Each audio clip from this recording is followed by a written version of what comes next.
Hello students, welcome to today's session of chemistry. As you all know, we have started studying fifth lesson of your syllabus, that is electrochemistry.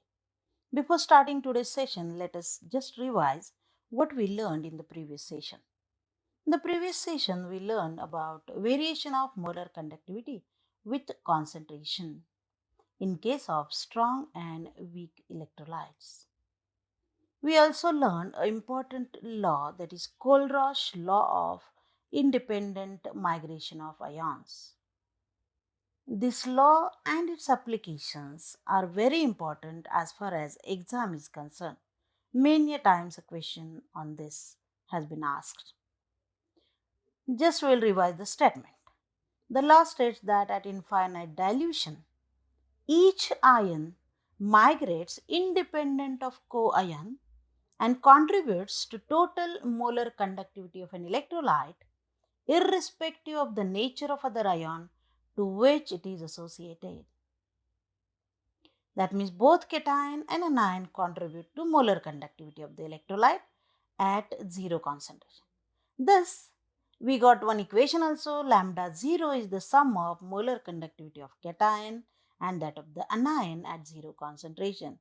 That means lambda 0 equal to n plus into lambda 0 plus n minus into lambda 0 minus. We also learn about the applications of Kohlrausch theory. First application is it is used to calculate the molar conductivity of an electrolyte at zero concentration. And the second application is it is useful to calculate lambda 0 values of weak electrolytes, those from strong electrolytes. Now, we will start this session with first point we are going to study is a molar conductivity and degree of dissociation of weak electrolytes. And then we will learn about use of Wheatstone bridge in calculating conductivity. First thing, that is this relation between molar conductivity and degree of dissociation of weak electron. Do you know weak degree of dissociation? You learned in ionic equilibria, that is alpha. Is there any relation between these two, that is lambda and alpha?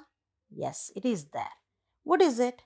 The degree of dissociation alpha of weak electrolyte is related to its molar conductivity at a given concentration C by the equation alpha equal to lambda C upon lambda 0, where lambda C is the molar conductivity of weak electrolyte at concentration C and lambda 0 is molar conductivity at 0 concentration. So, this is the relationship between alpha and lambda. Now, let us start with another important point of this lesson, that is measurement of conductivity. The conductivity of a solution can be determined from the resistance measurements by Wheatstone bridge, because conductivity and resistance are related to each other. So, if we measure resistance by Wheatstone bridge, we can calculate conductivity. For that, conductivity cell is needed. And what is conductivity cell? It consists of a glass tube with two platinum plates coated with a thin layer of finely divided platinum black. That means it is simple glass tube. Inside that glass tube, two platinum plates are suspended and those plates are coated with thin layer of finely divided platinum black. That means platinum plate coated with platinum black. It is done by electrolysis of the solution like chloroplatinic acid and then it can be achieved. That means we get platinum plates coated with platinum black.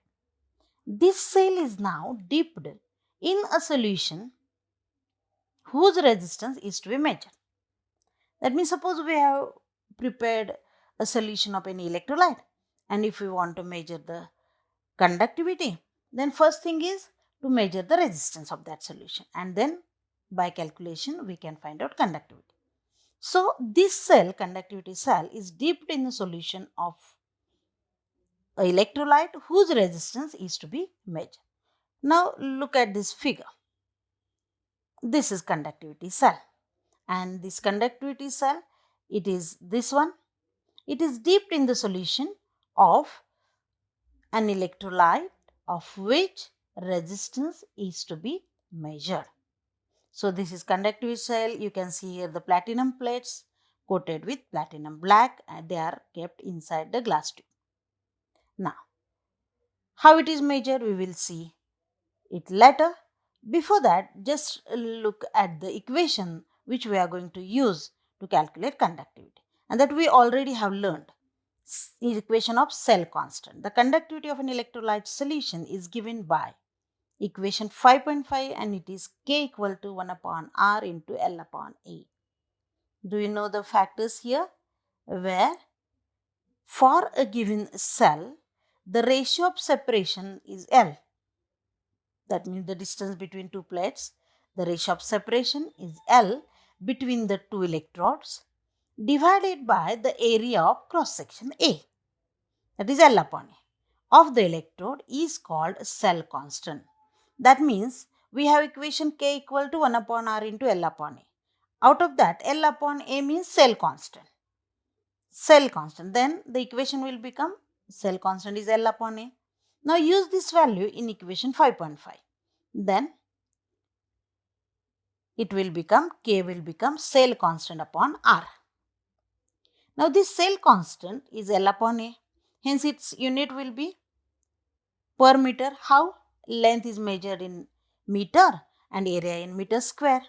Finally, it will become meter upon meter square. That means meter raised to minus 1. Or in common unit, it will become per centimeter or cm raised to minus 1. Now, what will K become now? We have just added or just put the value of cell constant L upon A in the equation 5.5, and you will get this equation K equal to cell constant upon R. Now, we have the equation. Now, we have to find out cell constant as well as resistance to find out the value of K. So, the determination of conductivity consists of 3 steps. We will see one by one. And the first step is a determination of cell constant. And then we will learn about how to measure resistance.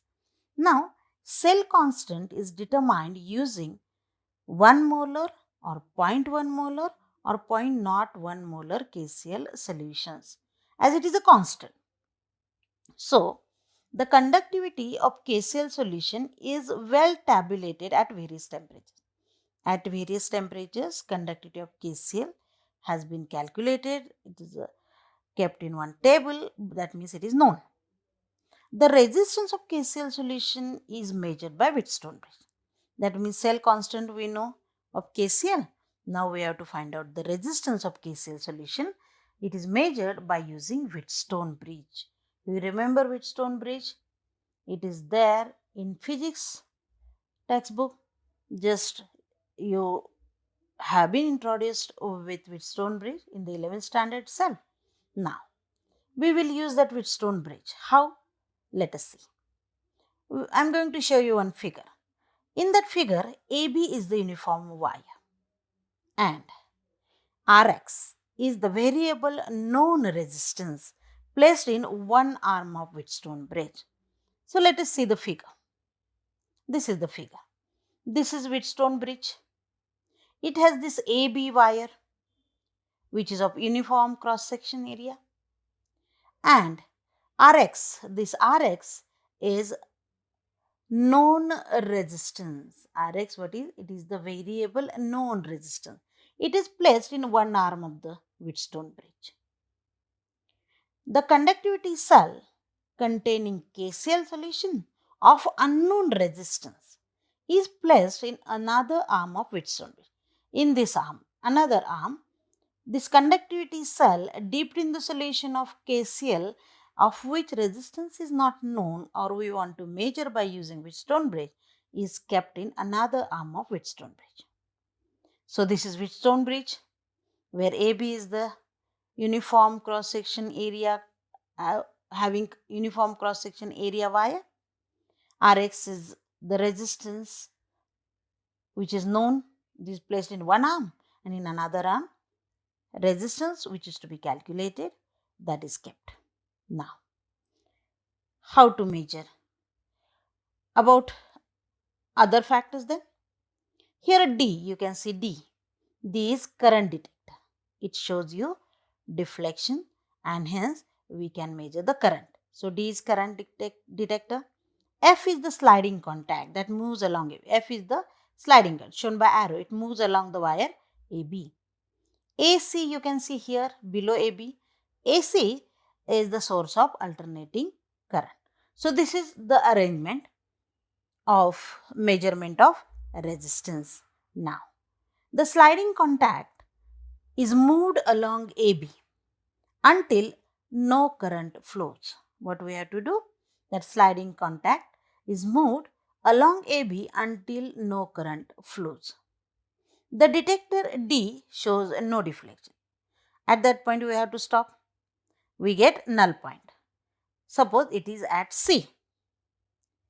Suppose we got the null point which is at C. Shall we see once again the figure?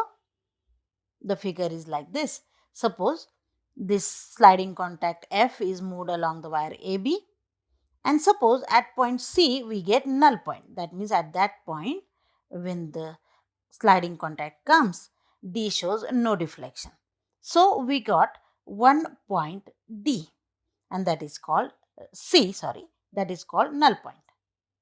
Now, according to Wheatstone bridge principle, this is what the formula of Wheatstone bridge. R of solution, that means solution of unknown resistance, divided by length AC, because in the left arm it is kept, that means length AC corresponds to unknown resistance solution, and in the right arm Rx is there, so length BC will correspond to that resistance. So Rx upon length BC, R of solution divided by length AC equal to Rx or upon length BC. Hence our solution will be, which is unknown we want to find out, and all these things are known. Length AC we can measure, length BC we can measure, and Rx is the known resistance. So by using Wheatstone bridge principle, we got the resistance. Now, what is the formula we want to measure conductivity? So, by measuring lengths AC and BC and knowing Rx, the resistance of KCl solution can be calculated.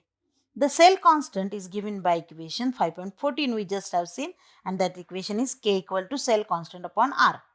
R of what? R of solution. Now, cell constant will become down the K of KCl into R of solution. So, formula just we rearrange the formula and that will become like this. The conductivity of KCl solution is known. The cell constant thus can be calculated. Now, second step. Second step is determination of conductivity. KCl solution in the conductivity cell in step 1 is replaced by the given solution whose conductivity is to be measured.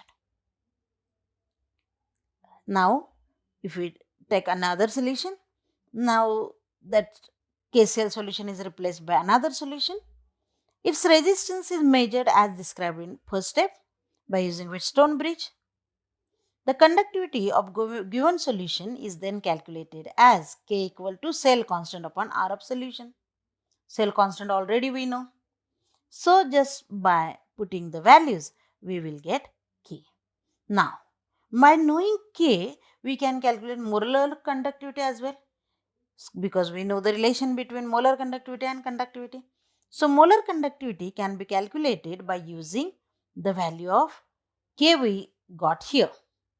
Now, the molar conductivity is then calculated by using equation lambda equal to 1000 K upon C. Lambda equal to 1000 K upon C. Lambda is molar conductivity, K is conductivity, C is concentration, and thus we can calculate molar conductivity by using these three steps. Understood? So, this is all about today's session, where we learned about the measurement of conductivity by using Wheatstone bridge principle. So, today's assignment will be based on that only. You have to explain all the formulas by drawing the figure And the question will be, how will we determine conductivity by using Wheatstone bridge? Explain in detail by drawing figure. That means you have to describe all the three steps, and before that you have to give the equation of cell constant. Go step by step. Just open the textbook, you will get the answer. Thank you.